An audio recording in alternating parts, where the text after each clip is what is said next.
Bonjour et bienvenue. C'est le débrief à vif, le premier de la saison. Journée 1, premier match et première défaite du Sporting à Canet-en-Roussillon. Aujourd'hui, on a deux invités spéciaux. Alors, c'est Jason Willock, joueur de Canet-en-Roussillon. Et puis, on a aussi Bruno, notre copain Bruno, qui lui était sur place au match et qui va aussi nous donner son avis sur la rencontre. Bien évidemment, ma compagne Manu, à qui je souhaite encore un bel anniversaire.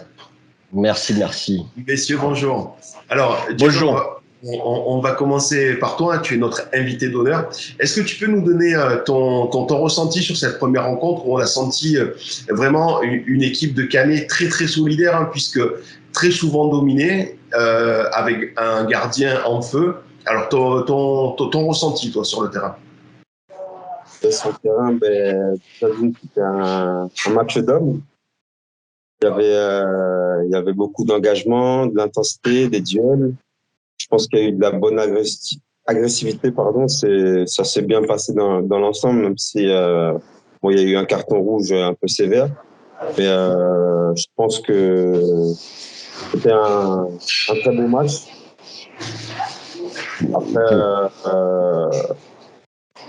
Après, il y a eu. C'était comment dire? Un vrai premier match, en fait, j'ai envie de dire. Hein. Ouais, c'est ça. Un vrai premier match de championnat où les équipes sont pas totalement prêtes, mais et un vrai match de groupe sud, j'ai envie de dire aussi. Beaucoup de duels, on était dans typiquement le type de match, le match typique du groupe sud-est national 2, hein, je trouvais. Ça change de l'autre poule un petit peu. Ouais. Justement, qu'est-ce qui t'a surpris par rapport à, puisque tu parles de changement par rapport au groupe sud-ouest que tu connaissais, toi, qu'est-ce qui t'a surpris? L'agressivité, l'engagement. Hein. C'est vrai que dans les autres poules, dans l'autre poule, il y a pas tout ça. Ça joue un peu plus au ballon, il y a moins de duels aériens, etc. Mais il y a énormément d'agressivité. Jason, est-ce que tu t'attendais à une telle domination? Ah, bien sûr.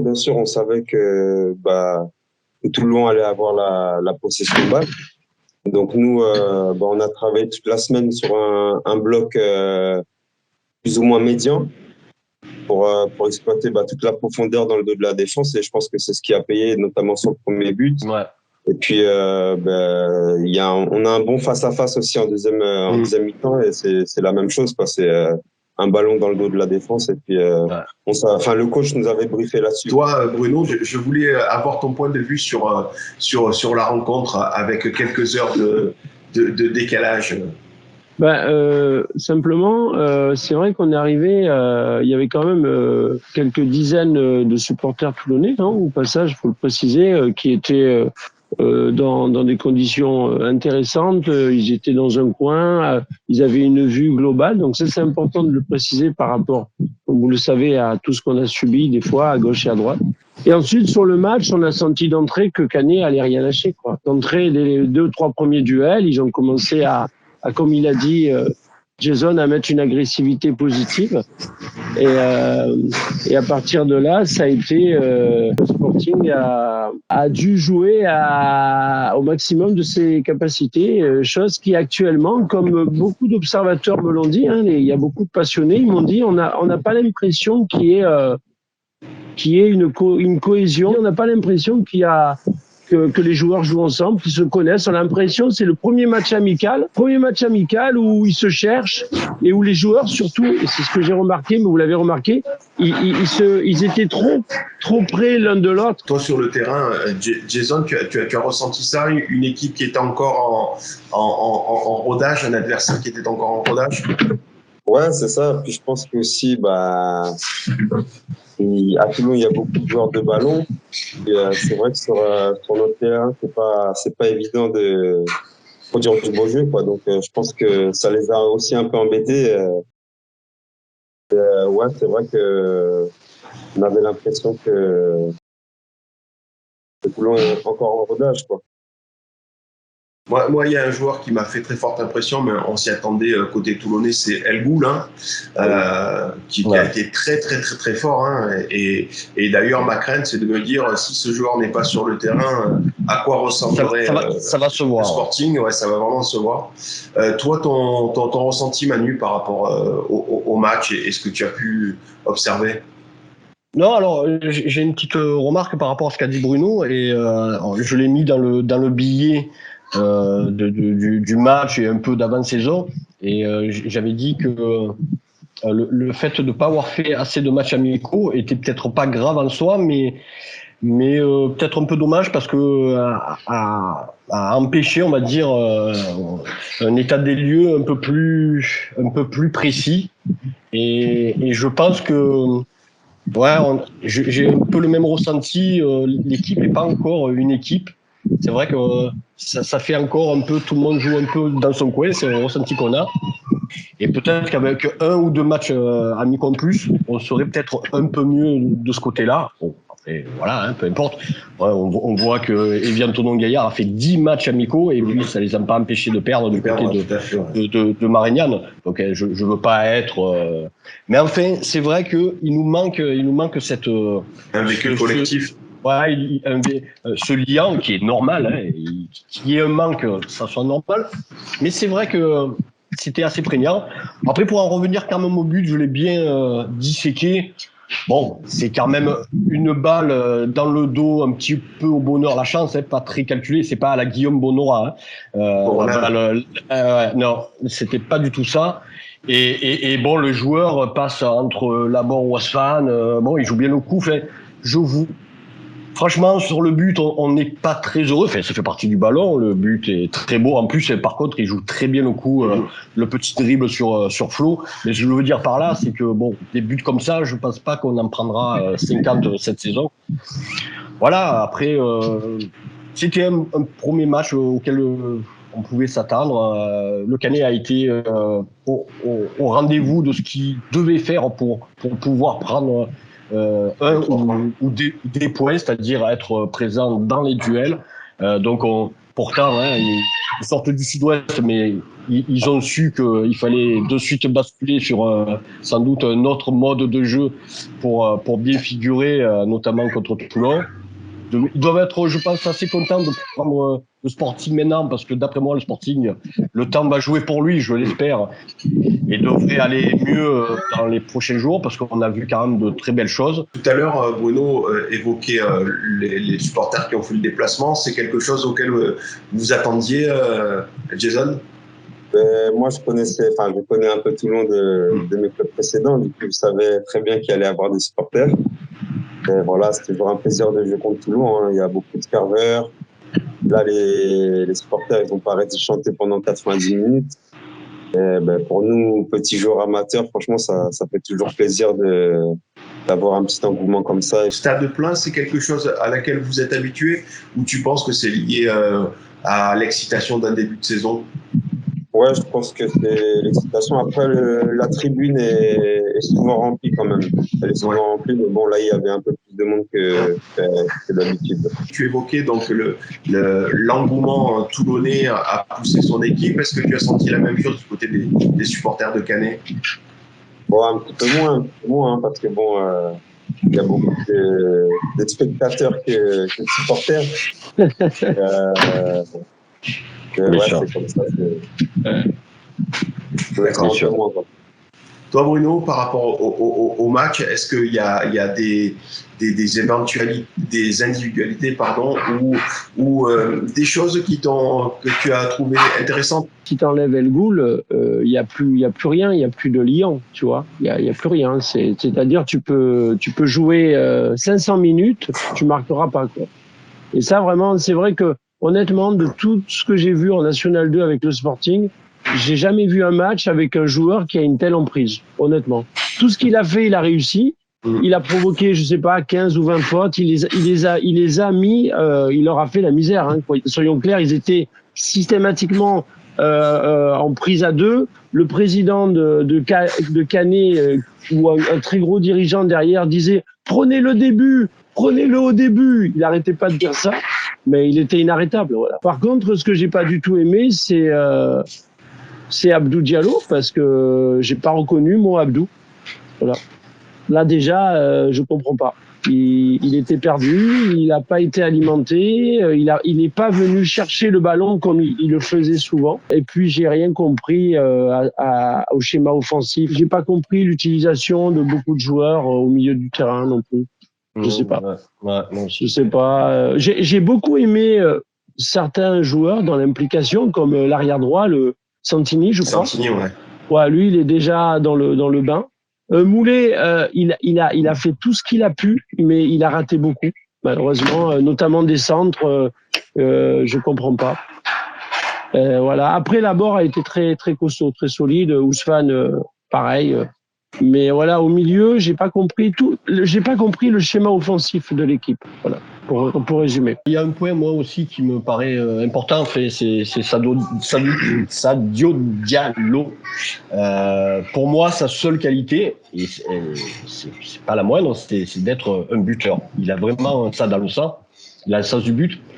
Et son utilisation à droite, moi, me convainc pas du tout. On a besoin de percussion. J'aurais préféré un Bamba largement, qui aurait sûrement plus créé de brèches sur le côté. Là, mais Sadio, on savait qu'il allait rien créer du tout. Le danger viendra pas par lui. Et puis, pour centrer et tout.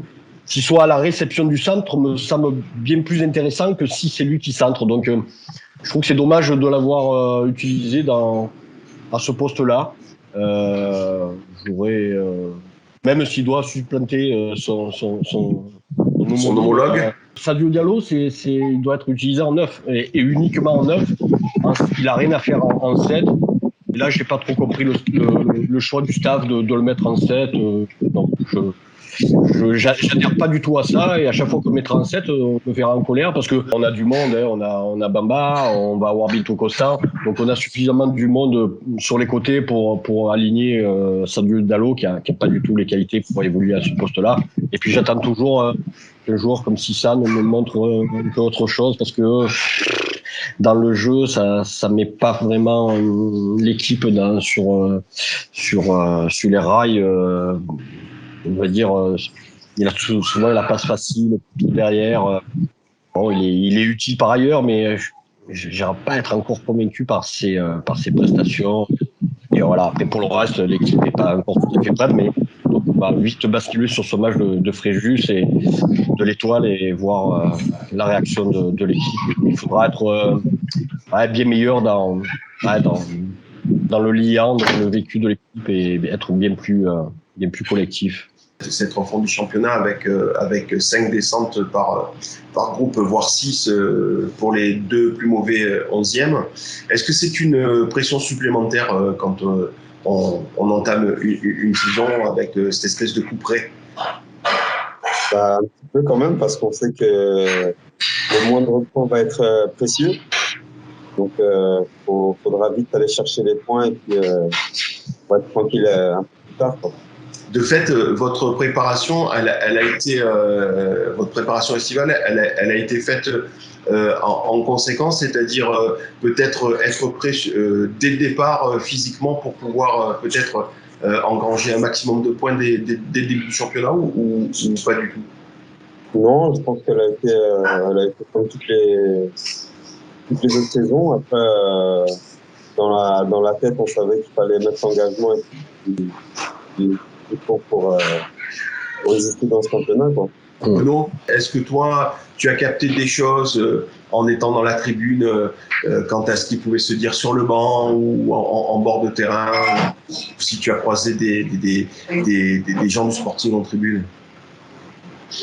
Moi, j'ai eu la chance d'être à un siège de Marcel Dib. Honnêtement, je sentais, il y avait d'autres dirigeants, je sentais le Sporting serein. Quand il est rentré, j'ai envoyé une photo. Quand il est rentré à la mi-temps, les joueurs sont arrivés en disant voilà les gars, écoutez, il y a rien de grave, ça va quoi. Il y a 45 minutes, on va montrer ce qu'on sait faire. Les joueurs parlaient beaucoup entre eux. Ils montraient des gestes, notamment Abdou Diallo. On voyait qu'ils comprenaient pas trop ce qui se passait. Ce que je veux peut-être anticiper, c'est C'est ce que j'avais prévu, moi, c'est-à-dire au bout de 2 journées, et non pas de 10 ou de 8, qu'on fasse le point. Et si on a 2 défaites en 2 matchs, ce qui n'est pas impossible, ça va commencer à chauffer. La semaine prochaine, ce sera un derby face à l'Étoile. Avant qu'on l'évoque entre Toulonnais, Jason, vous, votre prochain adversaire, c'est qui?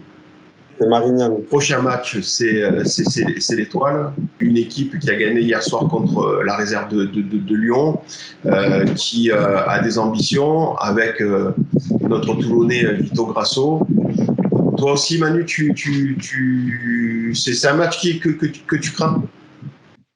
Bon, il y a pas le craindre. Il faut craindre tout le monde et avoir peur de personne, hein, comme je dis toujours. Donc voilà, ils seront sûrement aussi dans leur entre guillemets petit soulier en venant, parce que voilà, en venant à Toulon, même si c'est notre bête noire depuis des années, mais peut-être que du côté de l'Étoile, on parierait pas peut-être sa maison de gagner dessus au Sporting.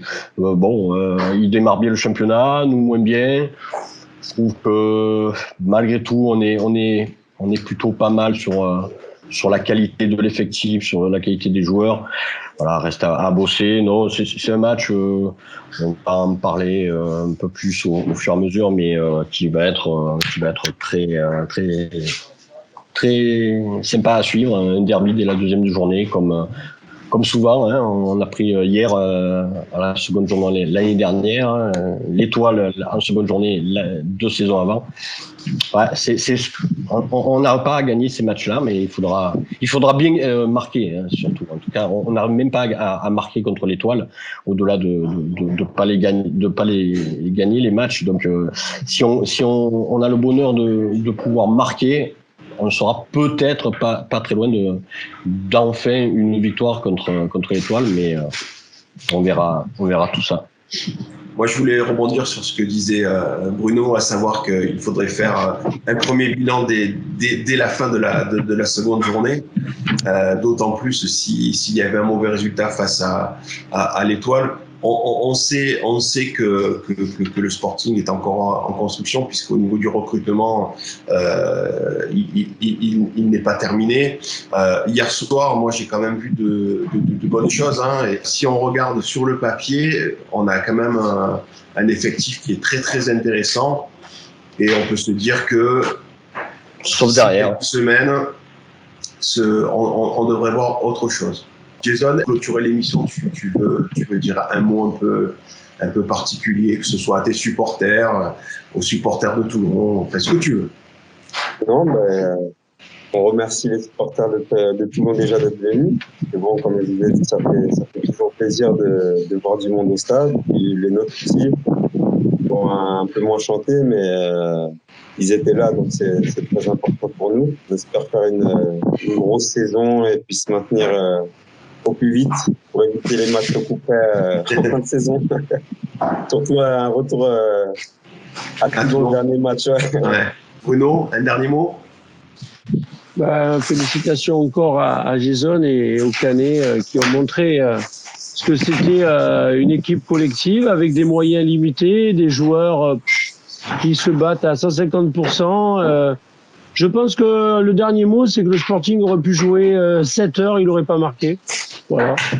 Donc j'espère que les dirigeants vont bien prendre conscience qu'il va falloir renouveler au moins 50% changer l'équipe à 50%, notamment pour alimenter Abdou et mettre sur les côtés des vrais joueurs qui savent alimenter Abdou et que El Ghoul, justement, n'ait pas 90 ballons à toucher.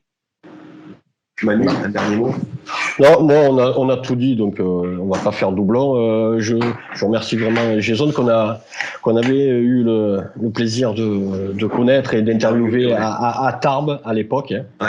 Ça c'était les débuts de la chaîne. C'est le tout début de la chaîne. Ça fait partie de nos premiers joueurs, pas le premier, mais un des premiers joueurs qu'on avait interviewé. On faisait tout ça à l'époque.